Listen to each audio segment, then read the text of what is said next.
మనమందరం దేవుని వాక్యాన్ని చదువుకుందాం. యోహాను సువార్త 13వ అధ్యాయం మొదటి వచనం నుండి చదువుతున్నాం. యోహాను సువార్త 13వ అధ్యాయము మొదటి వచనం నుండి కొన్ని వచనాలను చదువుతాం. తాను ఈ లోకం నుండి తండ్రి యొద్దకు వెళ్ళవలసిన గడియ వచ్చినని యేసు పస్కా పండుగకు ముందే ఎరిగిన వాడై లోకంలోనున్న తన వారిని ప్రేమించి వారిని అంతం వరకు ప్రేమించాడు.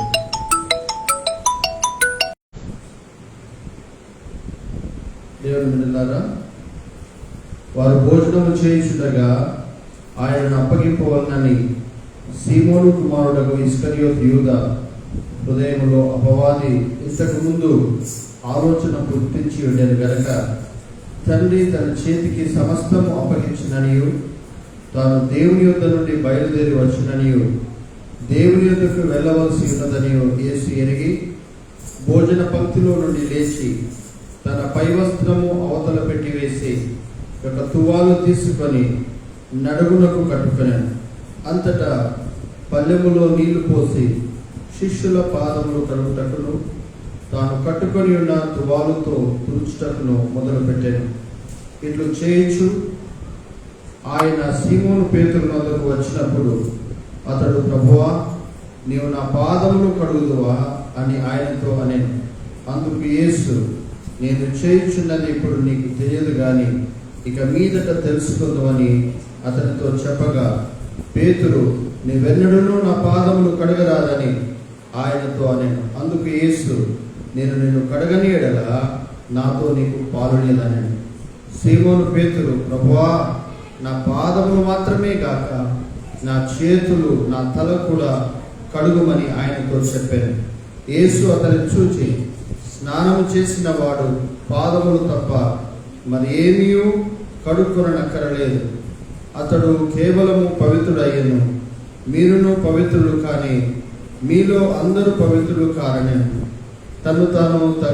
తన్ను అప్పగించు వానిని ఎరిగెను గనక మీలో అందరూ పవిత్రులు కారని ఆయన చెప్పారు. దేవుడి తన పరిశుద్ధ వాక్యంను మనందరి వినికిల్లో దీవించుగాక.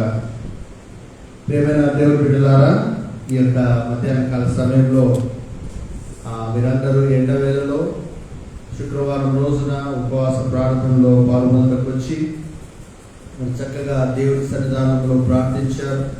ఈ ప్రార్థనలకు దేవుడు తప్పకుండా జవాబును అనుగ్రహిస్తాడు. మనము ఓపిక కలిగి ఉండాలి. మనం ఏం కలిగి ఉండాలా? ఓపిక కలిగి ఓపికతో ఎదురు చూడాలి. మరి ఆదివారం రోజున మనం నేర్చుకున్నాం. ఏం నేర్చుకున్నాం? ఏం ధరించుకోవాలని నేర్చుకున్నాం. ఏమేమి ధరించుకోవాలి మనం? దీనత్వం. దేన్ని ధరించుకోవాలా? దీనత్వాన్ని ధరించుకోవాలి. ఎదుటివాని ఎడల దీన మనస్సును వస్త్రమును ధరించుకోవాలి. మనము క్రీస్తులోనికి బాప్తిస్మం పొందిన మనమందరం క్రీస్తును ధరించుకొని ఉన్నాము అని వాక్యం సెలవిస్తుంది. కనుక భక్తి కలిగి ఉండాలా, యథార్థత కలిగి ఉండాలా, వినయమును మనం ధరించుకోవాలని దేవుని వాక్యం ద్వారా మనము తెలుసుకున్నాం. దేవుడు తగిన సమయమందు మనం నిశ్చయించినట్లు ఆయన బలిష్టమైన చేతి క్రింద దీన మనస్కులయ్యుండుడి అని వాక్యం సెలవిస్తుంది. దేవుడు అహంకారులను ఎదిరించి దీనులకు తన కృపను చూపెడతాడు. దేవుడు అహంకారాలను ఎదిరిస్తాడు. ఎవరికైతే అహంకారం ఉంటుందో, ఎవరైతే గర్వంగా ఉంటారో, ఎవరైతే దేవుడికి ఇష్టం లేనటువంటి వారుగా ఉంటారో వారిని దేవుడు ఎదిరిస్తాడు. కానీ దీనత్వం కలిగినటువంటి వారిని తగిన సమయమందు దేవుడు ఏం చేస్తాడు? హెచ్చిస్తాడని వాక్యం ద్వారా మనము తెలుసుకున్నాం. ఏమైనా దేవుని బిడ్డలారా, దీనత్వానికి ఒక గొప్ప సాదృశ్యము లేకపోతే గొప్ప ఉదాహరణ ఎవరంటే యేసు ప్రభు వారే. యేసు ప్రభు వారు ఎంత దీనుడంటే అంత దీనుడు. ఆయన దీనత్వాన్ని, దాసుని స్వరూపాన్ని ధరించుకున్నాడు. ఆయనకు సమస్తం అప్పగింపబడ్డది, ఆయనకు సమస్త అధికారం ఉన్నది. అయినా కూడా యేసు ప్రభు వారు ఏం ధరించుకున్నాడు? దాసుని స్వరూపాన్ని ధరించుకున్నాడు, దీనత్వాన్ని ధరించుకున్నాడు. ఆయనలో ఉన్నటువంటి సుగుణాన్ని మనమందరం కలిగి ఉండాలని దేవుడు మనకు జ్ఞాపకం చేస్తున్నాడు. ప్రియమైన దేవుని బిడ్డలారా, మరి యేసు ప్రభువారు ఏమి అన్నీ ఉండి ఏమి లేనటువంటి వాడిగా చేసుకున్నాడు, రిక్తునిగా చేసుకున్నాడు. దాన్ని ఏమంటారంటే గ్రీక్లో కెనోసిస్ అంటారు. కెనోసిస్ అంటే అర్థం ఏంటంటే ఎంటీ చేసుకోవడం, అంటే తనకున్నదంతా కూడా లేనట్టుగా ఉండటం అన్నమాట. అంటే ఉండి అధికారం ఉన్నది, గొప్ప హోదా ఉన్నది, తండ్రి కుడిపార్శ్వంలో కూర్చున్నాడు, ఆయనకు ఆధిక్యతలు ఉన్నాయి, అన్నీ వదులుకొని ఏమీ లేనటువంటి వాడిగా ఆయన తను తాను రిక్తునిగా చేసుకొని ఈ లోకానికి వచ్చాడు. కనుక ఆయన యొక్క దీనత్వాన్ని మనము అలవర్చుకోవాలి. ఫిలిప్పీలకు రాసినటువంటి పత్రికలో 2వ అధ్యాయంలో ఏముంటుంది? మీలో ప్రతి వాడును తన సొంత కార్యంలో మాత్రమే కాక ఇతరుల కార్యములను కూడా చూడవలెను.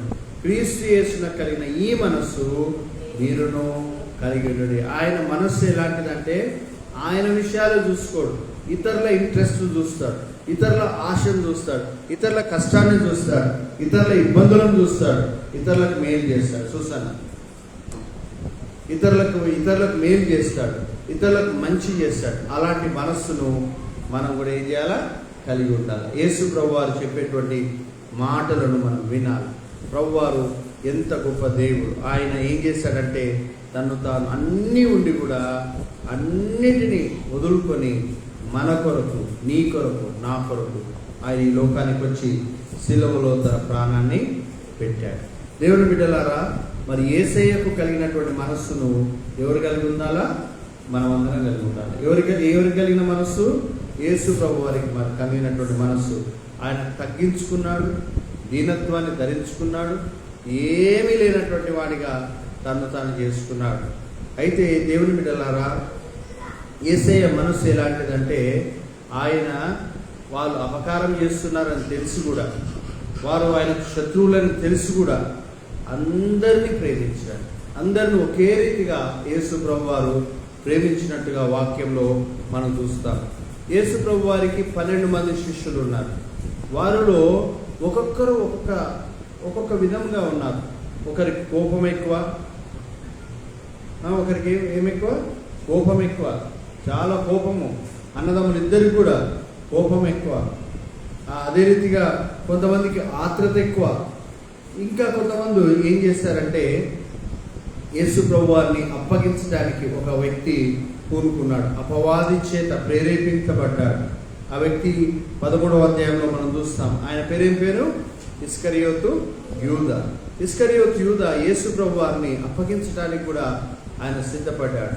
కానీ యేసు ప్రభువారు తాను చేయాల్సినటువంటి విషయాలన్నీ కూడా తన పట్ల ఆయన చేశాడు. కనుక మనం నేర్చుకోవాల్సింది ఏంటంటే, మనకు శత్రువులు ఉంటారు, మనల్ని ద్వేషించే వాళ్ళు ఉంటారు, మనల్ని అసహించుకునేటువంటి వాళ్ళు ఉంటారు, మనల్ని ప్రేమించే వాళ్ళు ఉంటారు, మనల్ని వెనకాల మాట్లాడేవాళ్ళు ఉంటారు, వెనకాల చెడ్డ మాటలు మాట్లాడేవాళ్ళు ఉంటారు.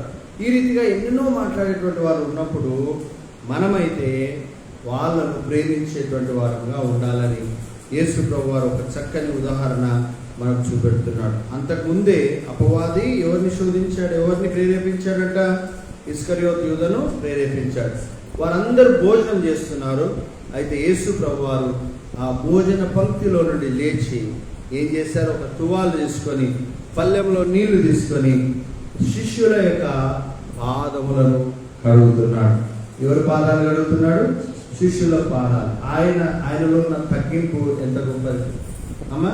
ఆయనలో ఉన్నటువంటి తగ్గింపు చాలా గొప్పది. కనుక ఆ తగ్గింపును మనం నేర్చుకోవాలి. తను తగ్గించుకున్నవాడు హెచ్చింపబడతాడు, తను హెచ్చించుకున్నవాడు తగ్గింపబడతాడు. కనుక యేసు ప్రభు వారు తగ్గించుకున్నాడు.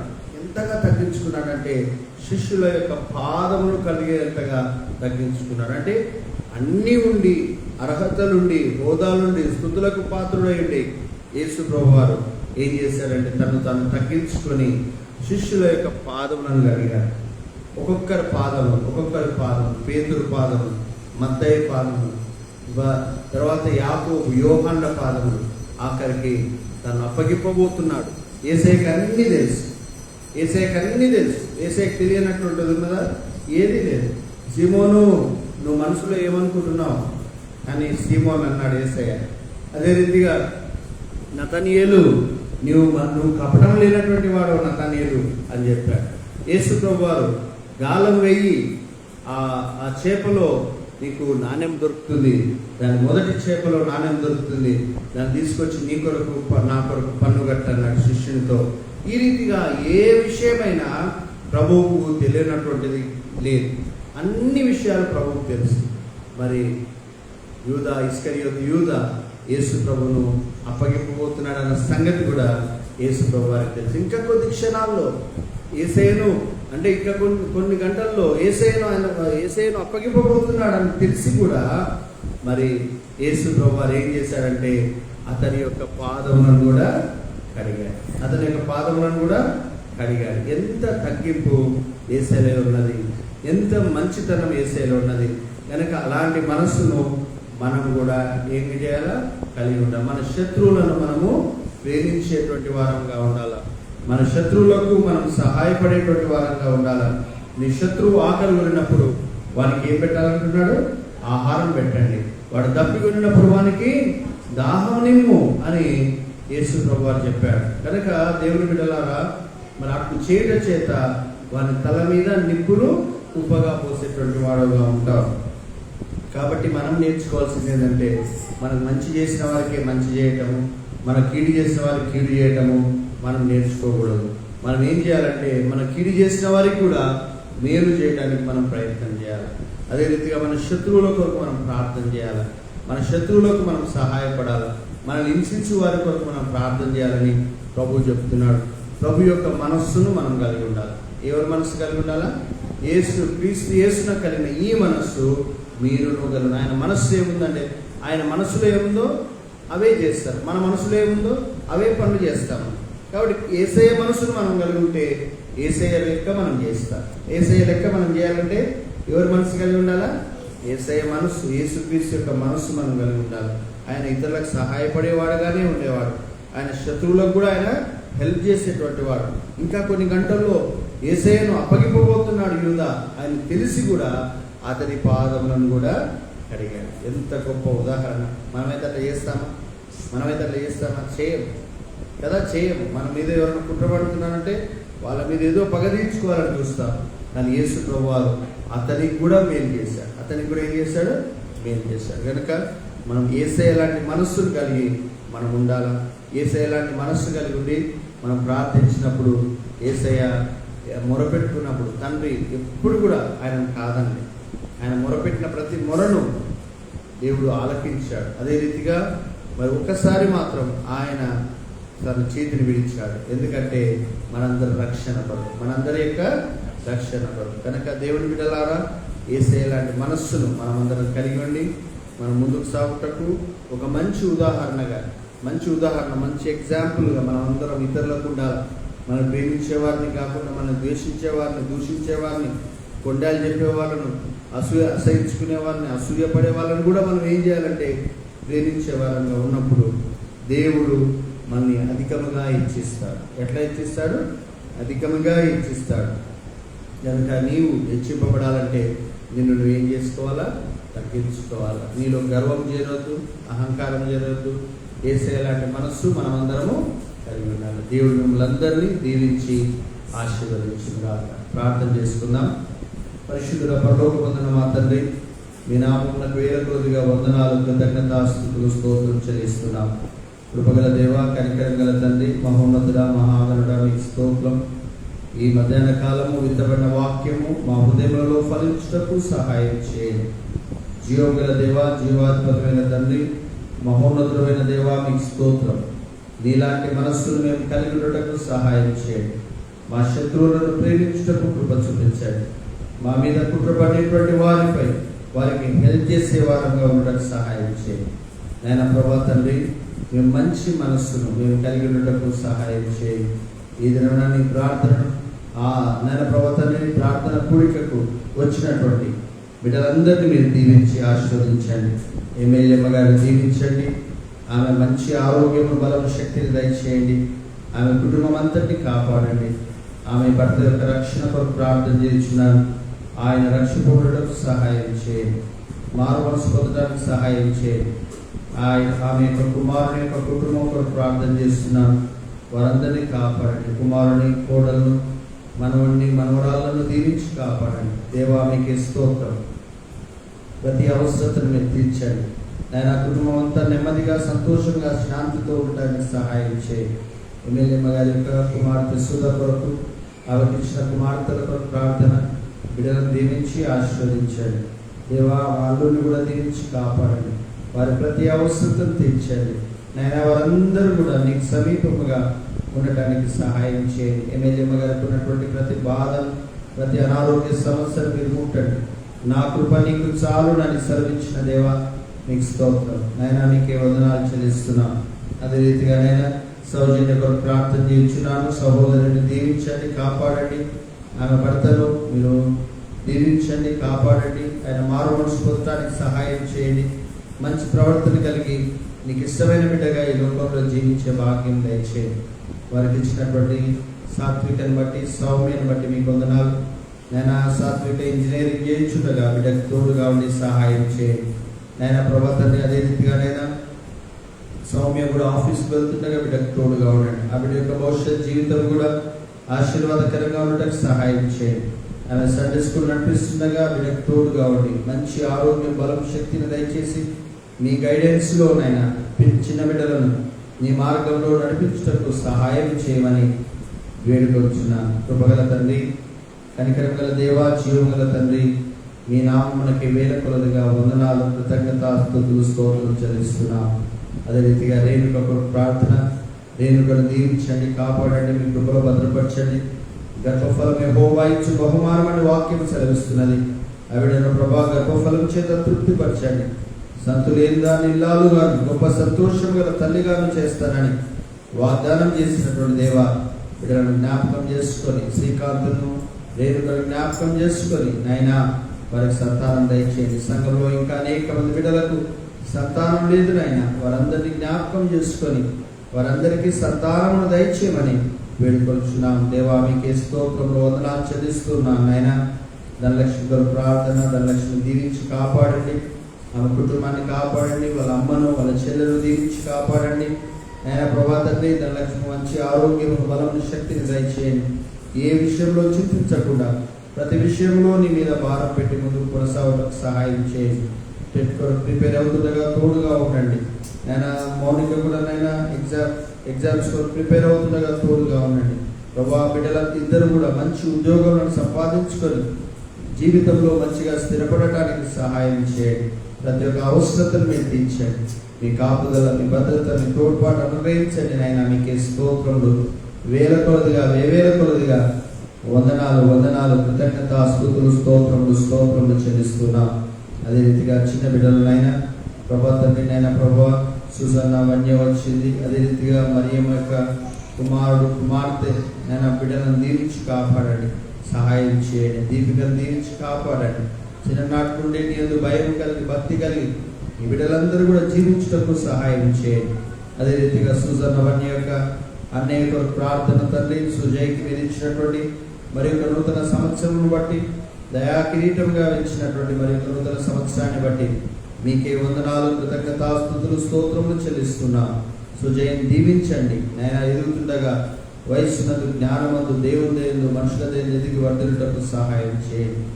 అనారోగ్యములతో బాధపడుతున్న బిడ్డలందరినీ జ్ఞాపకం చేసుకొని ప్రతి వారికి మంచి ఆరోగ్యమును, బలము, శక్తిని మీరు అనుగ్రహించి నడిపించుమని వేడుకొనుచున్నాం దేవా. మీకే స్తోత్రం. మీ దీవెనల చేత, మీ ఆశీర్వాదముల చేత, మీ కృప చేత మమ్మల్ని అందరినీ భద్రపరచండి. నన్ను, నా భార్యను మీరు దీవించి ఆశీర్వదించండి. మా ప్రతి ఒక్క అవసరతను తీర్చండి దేవా. మాకు ఇచ్చిన కుమార్తెను దీవించి ఆశీర్వదించండి. మెండైన దీవెనల చేత, మెండైన ఆశీర్వాదముల చేత నింపండి నేను. బిడ్డలు మొరపెట్టుకున్నారు నేను, బిడ్డలు నీ దగ్గర ప్రాధేయపడ్డారు, బిడ్డలు నీ దగ్గర ప్రభావ అడుక్కున్నారు నేను. అడుగుడే మీకు ఇవ్వబడునని సెలవిచ్చిన దేవుడు కనుక వారు ప్రాధేయపడినటువంటిది, వాడు అడిగినటువంటిది, వారు తండ్రి వేడుకున్నటువంటిది ప్రతిదీ కూడా నేను మీ చిత్తానుసారంగా వారికి దయచేయమని వేడుకొచ్చున్నాం దేవాని సన్నిధానంలో మేము గడుపుటకు మాకు ఇచ్చినటువంటి శ్రేష్టమైన ఈ సమయాన్ని బట్టి మీకే వేల కొలదిగా వందనాలు, కృతజ్ఞతాస్తుతులు, స్తోత్రం చెల్లిస్తున్నాం దేవా. తండ్రి మా సంఘంలో ఉన్నటువంటి బిడ్డలు ఆయా చోట్ల చదువుకుంటున్నారు, హైదరాబాద్లో చదువుకుంటున్నారు, ఉద్యోగాలు చేసుకుంటున్నారు. బిడ్డలకు మీరు తోడుగా ఉండండి. వారు నైనా విజయవంతముగా వారి విద్యను ముగించుకొని వారందరూ కూడా జీవితంలో మంచిగా స్థిరపడటానికి, జీవితంలో మంచిగా ఎదగటానికి సహాయం చేయండి. అనేకులకు ఆశీర్వాదకరంగా, దీవెనకరంగా ఉండటానికి కృప చూపించండి. దేవా మీకే స్తోత్రం నాయన. ప్రభా తండ్రి, ఇంకా అనేక మంది బిడ్డలు బాధలలో, ఇబ్బందులలో, కష్టములలో నాయన ప్రభా తండ్రి ఉంటుండగా వారందరికీ మీ సహాయతను అనుగ్రహించి నడిపించి మీ కృప చూపించమని దేవా ఈరోజు నాయన ఈ ప్రార్థనలో మీ సన్నిధి మాతో ఉంచినందుకు మీకు వందనాలు చెల్లిస్తూ యేసుక్రీస్తు పరిశుద్ధ నామమున వేడుకొనుచున్నాను తండ్రి, ఆమేన్. మన ప్రభువైన యేసుక్రీస్తు యొక్క కృప, పరమ తండ్రి అయిన దేవుని ప్రేమ, పరిశుద్ధాత్మ యొక్క అన్యోన్య సహవాసం సదాకాలం మనకు తోడైనను గాక. ఆమేన్. అందరికీ వందనాలు.